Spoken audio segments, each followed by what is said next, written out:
Size bak ne göstereceğim şimdi. Aman abi kıyamadım bir türlü. Şimdi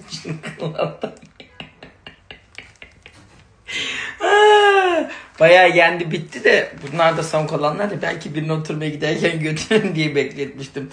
Zeycan abla bu eve ilk taşındığımda ev görmesini gelirken getirmişti. Yani Şubat 2023 falan. İsviçre çikolatası. Ama bu çikolataya ne olacak ki? Dursun buzlukta. Bak gayet güzel. Şunu az önce açtım. Dışında vakum jelatini vardı. Koymuşum buzluğa, hiç açmamışım. Ne olduğunu da bilmemişim. Lokum zannediyorum üstüne afiyet olsun diye. Meğersem bu pastırmaymış ya.